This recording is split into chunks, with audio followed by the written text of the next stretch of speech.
together with the best entertainers every Wednesday night. Home Delivery, Gruen and The Weekly. Return May 2 on ABC and iView. The following program is rated M for a mature audience. It contains coarse language. People of Earth, attention.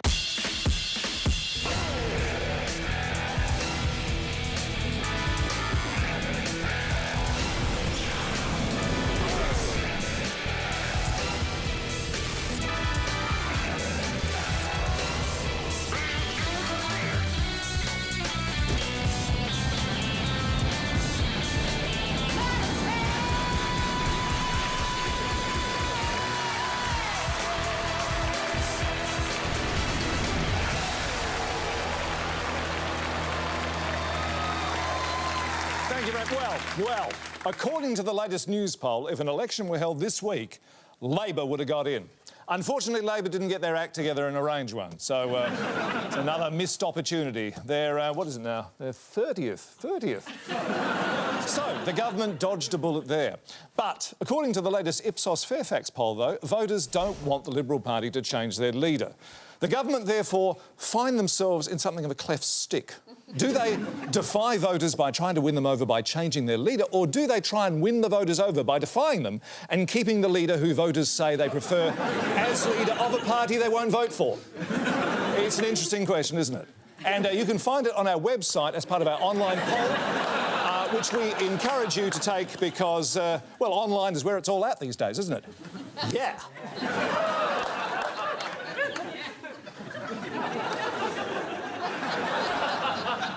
Anyway, the takeaway from all this, though, going forward, is that people don't like change. And it looks like the government can continue to rely on Bill Shortenosity in order to stay in power for the foreseeable future. And anyway, as the government keeps telling us, people aren't interested in their own opinions. They're interested in jobs and growth, corporate tax cuts, education reform, energy prices and all the other things the government is having trouble with. And it's this last thing that I think tonight deserves a petit soupçon of plain speaking. OK.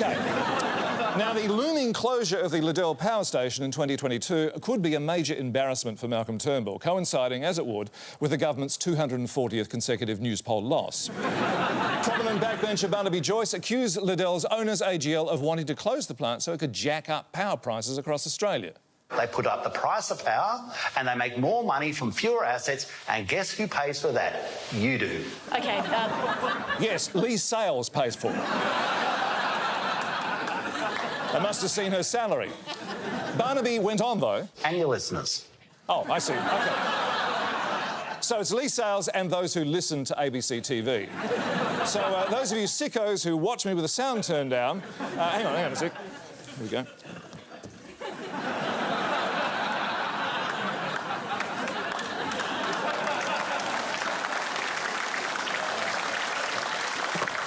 Still, as I say, it's an interesting tactic the government are using to deal with AGL. Rather than bully them, they're trying to legislate a company tax cut for them. It's very canny.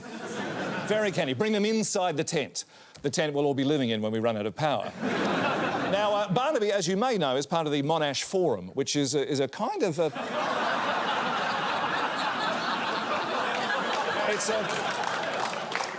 It's a kind of think tank for government MPs whose thoughts have often tanked. And they're calling for the government that they're in to build new coal-fired power stations to reduce power prices. But Treasurer Scott Morrison, also from the same government, dismissed the call, saying energy from new plants would be much more expensive than the energy produced by existing plants. But Mr Joyce mocked the Treasurer's logic, saying... Well, if that was the case, Lee, then we wouldn't build a bridge, we wouldn't build any tunnels. In other words, even if it makes no economic sense, spend the money on it anyway. A policy they've blatantly ripped off from the Labor Party. But even people who aren't in the government are disagreeing with the Monash Forum. Sir John Monash's descendants, for example, said using the family name in such a way dishonoured his legacy as intellectual and scientific. Though, frankly, I would have thought they'd be much more insulted by having his name associated with the dysfunctional car park they call the Monash Freeway. Anywho, then they go on to say, We are sure that today he would be a proponent of the new technologies, e.g. wind and solar generation, rather than revert to the horse and buggy era. An era not only reflected in Mr Joyce's thinking, but also in his clothing. Still, the Monash Forum aren't an unreasonable bunch. They are open to changing their name. I'd call it, let's make sure that mums and dads can afford their power group. This is much catchier. In the meantime, Tony Abbott is putting his foot where his mouth is, taking his annual polypedal through Victoria's coal-rich Latrobe Valley, as if to say, hey, look at me, I'm generating my own power, why can't Australia? Coal is made by putting long-dead matter under enormous pressure over many years, a bit like me, really. I am living proof that bitterness and revenge are inexhaustible sources of fuel for all of us. Coming up a little later, though, sport. But first, sport, and with what are we talking about? Here's Casper Jonkor with sport. Go, Ariane Titmus!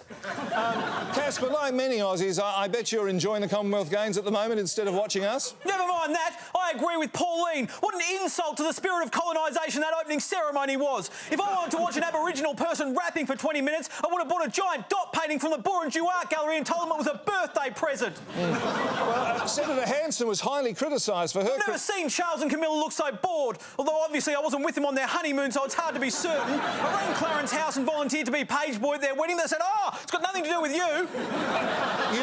You must be disappointed that Sally Pearson had to pull out. I'm gutted, Sean. I was saying to the young couple I'm staying with, unbeknownst to them, in their attic. I said, Sally's Achilles tendon is her Achilles heel. They said, get out or we'll call the police again. Yes. Well, thank you, Casper. And Casper, we'll be back with highlights of the games, assuming there are any. But, thank you, Casper.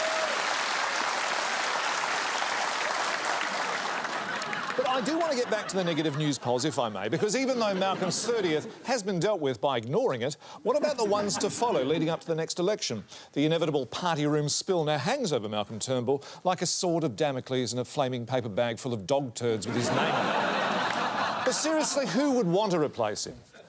Apart from Tony, obviously. We all know Tony is very keen to get back in the saddle of the dead horse he's been flogging since Malcolm put him out of our misery back in 2015. What I mean is, who in their right mind would want the job? It's thankless enough with the backbiting from within and the sniping from the opposition and the media asking you a lot of impertinent questions whenever you sit down for an interview, and AGL not doing what you tell them and the Senate not doing what you want them. You have to be a dead man not to let it get to you.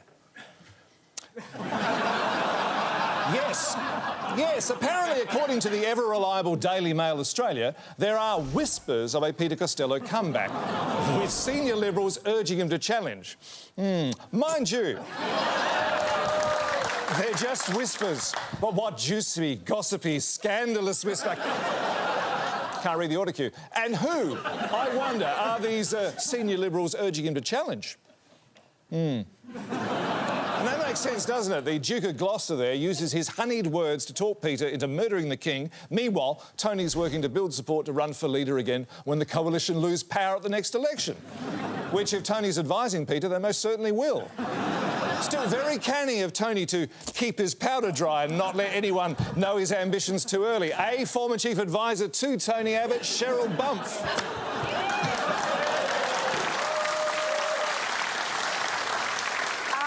Quite agree, Sean. A lesser man or one given to bitterness, despair or even madness would have undermined Malcolm at every turn. In newspapers, speeches, interviews, book launches, polypedals, postal surveys, microaggression, Sanskrit semaphore, and even while he was on Ray Hadley. Tony is far smarter than you'd think, although granted, that does assume you think he has the EEG reading of a turnip.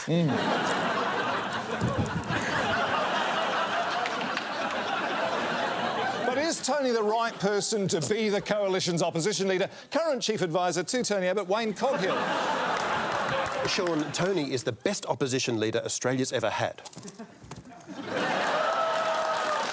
But isn't the risk that we could be looking at a second Abbott Prime Ministership? Tony as PM would be an unfortunate side effect of this strategy, yes. Yes. So the plan is the same as last year. We replaced Tony after 18 months of lost news polls with someone more appealing, like Josh Frydenberg or, at a stretch, Peter Dutton. Yes, Peter Dutton. At a stretch. At a stretch, yes. It's a snapping point, I would have thought. All right. Peter Dutton may well be a Peter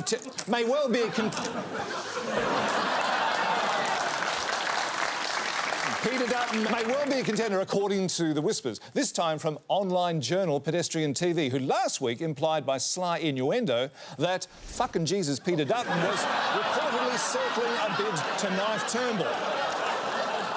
Although, according to the hidden message in the HTTP address in their article, Peter Dutton is Krang from the Ninja Turtles' Show Me the Line.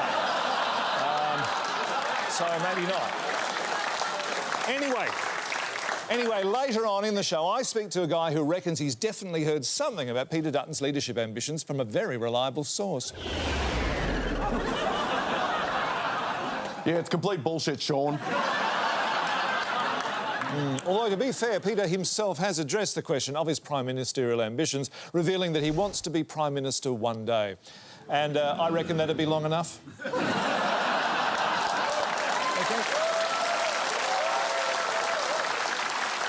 But there are some members of the Liberal Party who have principles and don't want to change their leader just so their party will be more popular than Labor. Instead, they want to change the ideology of their party so it's more like Labor. I take you back to 1992, when I was host of the ABC's Teenage Dance Time, and Labor PM Paul Keating was saying this to John Hewson about why he wasn't calling an early election. The answer is, mate, because I want to do you slowly. And now here's former acting Liberal PM Matthias Cormann telling the Senate why Malcolm Turnbull wouldn't be stepping down as actual PM because of the negative news polls. You know what we're going to be doing? We're going to do you slowly. We're going to do you slowly. We're going to continue to implement our plan for jobs and growth. Senator Cormann. Now, Labor Senator Penny Wong did her best to point out the obvious to Senator Cormann. You're no Paul Keating, mate. You're no Paul Keating. And that's true. It's true. It wasn't a great impression. Penny's was actually much better. She said mate and had the head tilt. When it comes to impressions, Matthias should just stick to the one he does best. Bill Shorten is an economic girly man. Yet still, Senator Cormann went on praising the former Labor leader. Thank you very much, Mr. President, because you know what Paul Keating used to do? Paul Keating used to stand for lower business taxes. Paul Keating used to argue that Australian businesses needed to be able to compete with businesses around the world. Paul Keating used to be in favour of opening up the Australian economy to global competition. And I know that Senator Carr sits there in his chair squirming as I talk about the glorious period of Labor governments past where they actually believed in free trade and open markets. Eventually, Eric Abetz had to shoot him with one of those sedative darts they use on those out-of-control circus lines. But the question remains, is the Liberal National Party of the 21st century the Labor Party of the 1980s? Or perhaps even earlier, because as we know, AGL aren't selling the Liddell power plant despite the PM pressuring it. And I think we have footage of Malcolm Turnbull at the offices of AGL doing some pressuring. There he is. There's Malcolm explaining to AGL CEO Andy Veazey that the voters need affordable power. And here he is attacking a photocopier with an axe. Fortunately,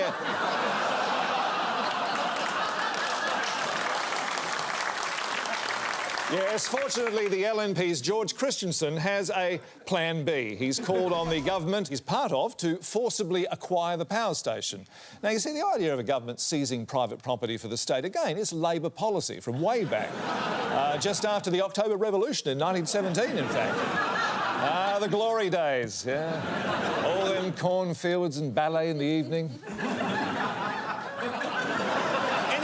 George's plan is for the government to run the power plant or, if necessary, sell it to an interested Chinese company, although George concedes he doesn't like the idea of the Chinese owning stuff, particularly a state-owned enterprise. And I don't know why. The Chinese are great at running state-owned enterprises, particularly their own, and judging from the Spratly Islands, even the ones they don't. Anyway, a little later on, we'll talk to CompSec financial advisor Davey Plum about making George's utopian dream come true. Sean, it's important to remember that the Liddell power plant is a real fixer-upper. So if they are going to buy it and renovate, it's going to cost a shitload. So maybe rent it out instead of selling it and take advantage of that negative gearing Labor seems so keen to get freaking rid of. Yes, Tosh Greenslade there in his Davey Plum character equating the sale of the Liddell power station with the unscrupulous practices of the banks when it comes to high mortgages. Thank you very much, Tosh. But it's not just the Libs who are stealing from Labor. Sick of having their political territory stolen by Labor, the Greens last week very craftily... Thank you. Very craftily announced two completely insane policies that, if Labor stole them, would mean their almost certain political death. One involved paying all Australians a universal basic income, whether we're unemployed or not, and the other was to run the Reserve Bank as a people's bank, providing low-interest loans. Government spokesperson Jo Miller-Bird, does the idea of a government-run people's bank have legs? Well, I hope so, Sean. Then it can run off back to wherever the fuck it came from. Yeah, you don't like it? Governments have no business being in the marketplace. They need to get out of the way and let business get on with it. Yes, well, but then why does some in the government want to build and run coal-fired power plants? Oh, nice try, Captain Satire. But you can save your little traps for your less cleverly drawn characters. In fact, allow me to eat the cheese and push back the spring at the same time. When the market can't provide a service, then the government's role is to provide that service. Yum, yum, click. But the market can't provide enough baby formula, given how much is being sold to China. Should the government start manufacturing that? Well, if you ask Dickie Di Natale, he'd probably say the Reserve Bank should be making it and giving half a dozen tins to everyone in the country, whether they've got babies or not. Yes, but... Oh, yes, but something that my writers write for me and that you read off the auto cue over my shoulder. There are plenty of examples where the government fills a gap in the market. For example, the market won't provide a left-wing, socialist, anarchist national broadcaster populated by smug, macrobiotic, biodynamic, organic certified fair trade kale munchers, will they? No. Muggins here has to do it. Thanks for the cheese, Jonathan Swift. Well, Jo Miller-Bird, thank you for your time, and please accept, with our compliments, the amazing new dual broom. Introducing the amazing new Dual Broom. The Dual Broom effortlessly sweeps floors and rugs without changing the broom head, as its patented bristles automatically adjust from one surface to another. With the Dual Broom, my house is 20% cleaner. Friends keep saying to me, how come you look so great? Your skin's glowing, you look younger. I tell them it's the Dual Broom. Since using the Dual Broom, I've lost 22 pounds, and I can even fit into my wedding dress again.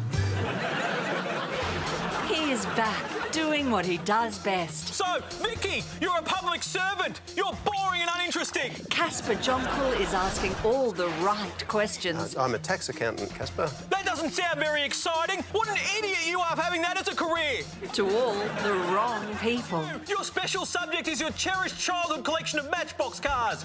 What a waste of time your life has been. And getting the answers no one cares about. OK, it's time for the final round. Whoever wins this round gets to take home this cup. Go to hell with it. You can both leave now. Get out. Get out. I can hear the horse's hooves in my head again and the red mist is coming in. Why the Hell with Casper Jonkel, 8:01 Wednesdays, followed by Ask the Osteopath. Welcome back. Of course, now we're into the final round where anything is up for grabs and usually does. So here's Francis with just a hint of what we can expect. That's exactly right, Sean. Digby and Anne survived our being staked over an anthill challenge, but Anne, you didn't like what Digby said about you in our boys' night in. You drugged me with that hallucinogen they used in Jacob's Ladder. He did say I was a 300-foot-high lizard, but I've decided to forgive him and make him some of my grandma's very own prairie oyster crockenbush. Yummy. Sean. Thank you very much, Francis. Well, South Australia is tackling a suburban fruit fly outbreak by releasing sterile fruit flies to mate with females. 2 million of the irresistible and sterile fruit flies have been airdropped over parts of Adelaide, many of them landing on Peg Strunter. Peg,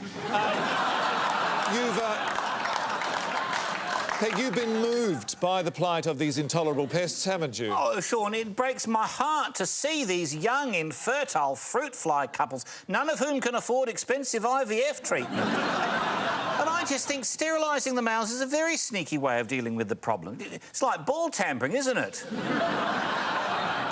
Yeah, I suppose that would be involved, yes. And even more egregiously, Sean, they've been given supplements to make them sing better, smell better and seem fitter to their female companions. Yes, yeah, I think Aerosmith used the same stuff.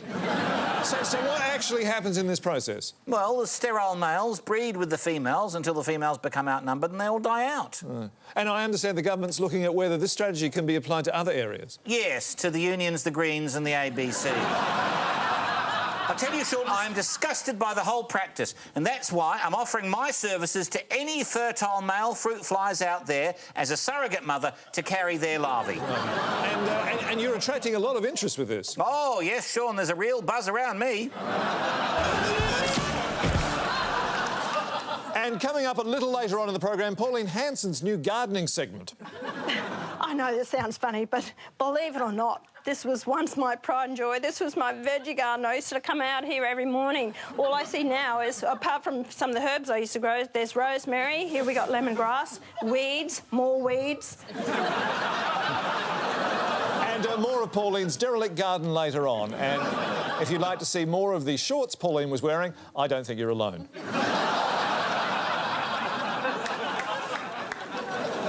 Also, a little later on, Russian Post new drone delivery service and how on its maiden flight the drone proved it was capable of transporting parcels up to 40 metres away and even opening them on delivery. Is it possible we're worrying a bit too much about their nuclear capability? Speaking of the Russians... Now, one thing I thought might have helped Malcolm Turnbull in the lead-up to his 30th was this whole expulsion of Russian spies thing. All the important world leaders are doing it these days, except, of course, for the Austrian Chancellor, who can't do it until he turns 16, and Jacinda Ardern, because New Zealand's not important enough to have spies. But we did, and that really should have improved the PM's standing with voters. Not since, I think it's the Petrov affair, has Australia been embroiled in Russian espionage. But this time, instead of being double agents and us liking them and letting them defect and stay here, they're single agents, we don't like them, and we've been sending them home. So there they are. They're so long Ruskies. Yeah. Yes, not quite as dramatic as the other picture, is it? They look like they're off for a week in Bali. Anyway, the Petrov affair was good news for the Menzies government, anticipating a tough election. It made them look like they knew what they were doing. And so too now, the Turnbull government needed something, a type of rodeo clown to run out and distract the voters from the fact that they're unlikely to get their budget through the Senate again. And we did all the right things. The Russian ambassador was summoned to Julie Bishop's office for a show trial, and there he is being ushered into a hellish interrogation room and forced to sit at a tasteless hoop pine plywood table just out of reaching distance of a bowl of chocolate eggs, which the foreign minister cruelly kept from him until he confessed that his country had poisoned the Skripals and Alexander Litvinenko and former Ukrainian President Viktor Yushchenko and Rasputin and the Facebook reputation of Hillary Clinton. But the Russian ambassador Grigory Logvinov wouldn't hear of it. When asked about his country's diplomats being spies, Grigory Logvinov said, "You don't watch too much Hollywood movies." You don't watch too much Hollywood movies, meaning in his crafty Russian way that we do watch too much of them, perhaps even all the way through to the end. But is Grigory Logvinov right? Are we overreacting agitprop for the down Russian embassy?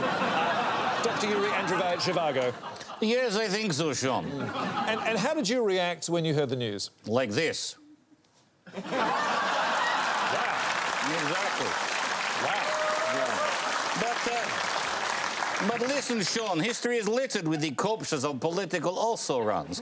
Poisoning is traditional way of dispatching troublesome enemies, all the way from Hamlet's uncle to Peter Beattie and Campbell Newman. Well, Peter Beattie and Campbell Newman aren't dead. They host a show together on Sky News. Can't get much deader than that.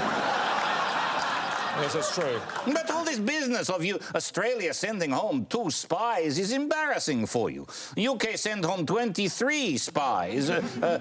Various NATO and non-NATO countries sent home 56. The US 60. Even Ukraine sent home 13. And a large part of that country is already home due to annexation of Crimea. You send measly 2 peoples home. You send home more for cheating at cricket. Yes, you're quite right. Speaking of which, right now it's time for sport.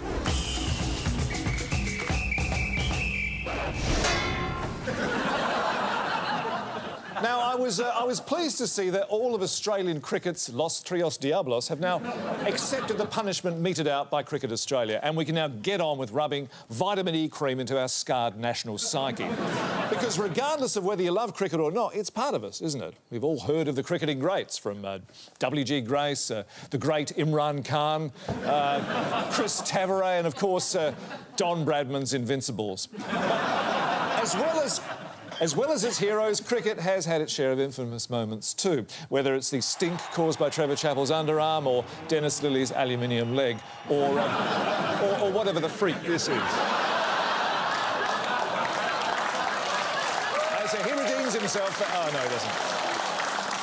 But how does former Prime Minister and cricket tragic John Howard feel about the cricket imbroglio? Joining me live on the phone from his home in Bennelong is Mr. Howard. Thank you, Mr. Howard. We've never actually had you on the show before. It's usually just me doing a bad impression.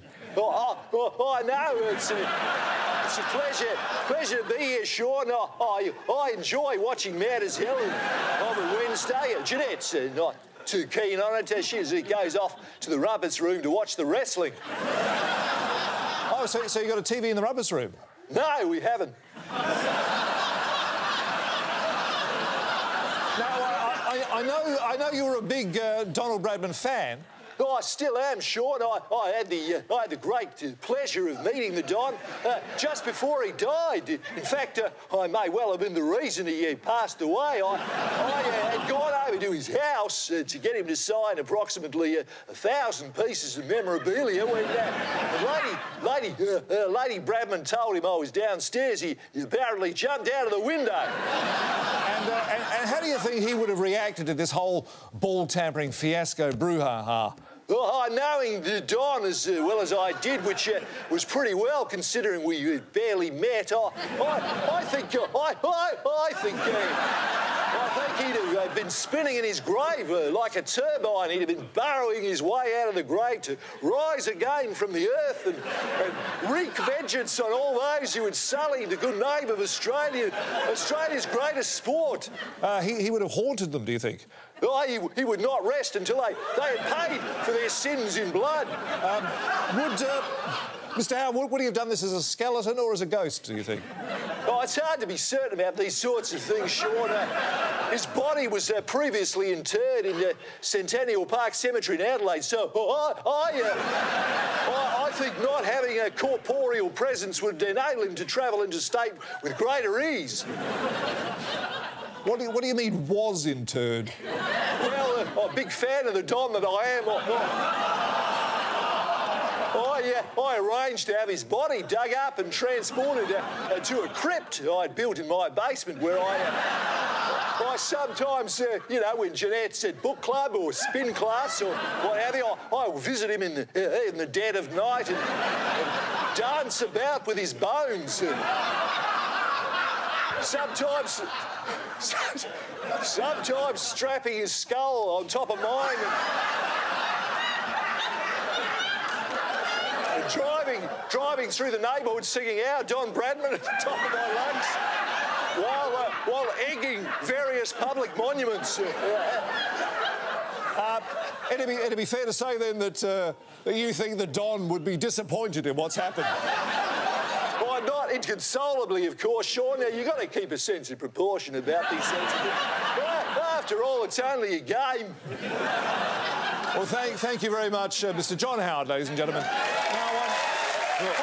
you. I've got to go now. I've got to go. I'm dripping all over the carpet. What, you've just been in the shower? No. Well, not coming up because Sando's on in a minute.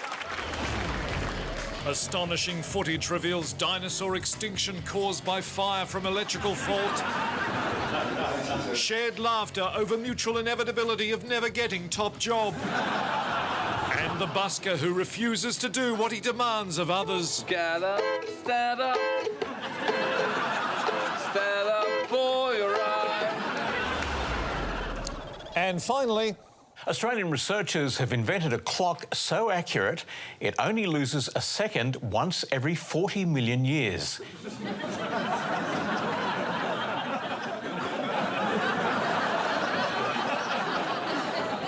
Near enough is good enough, I suppose.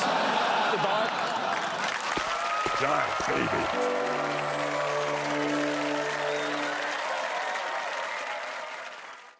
The news is scandalous. Revealing that he wants to be Prime Minister one day. And I reckon that'd be long enough. And full of surprises. The drone proved it was capable of transporting parcels up to 40 metres away, even opening them on delivery. Put rumours to rest on Sean McAuliffe's Mad as Hell, Wednesday 8:30 on ABC.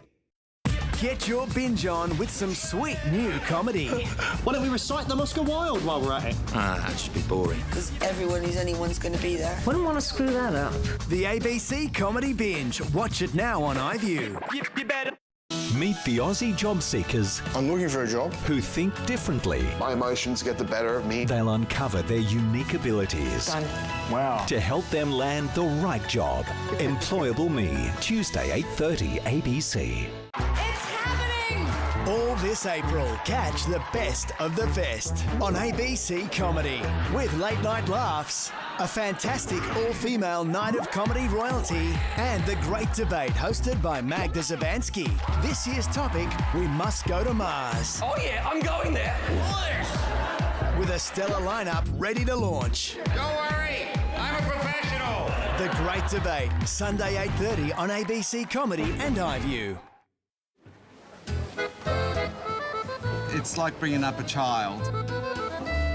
We pick them up, we smell them, we turn them over, we wipe them down.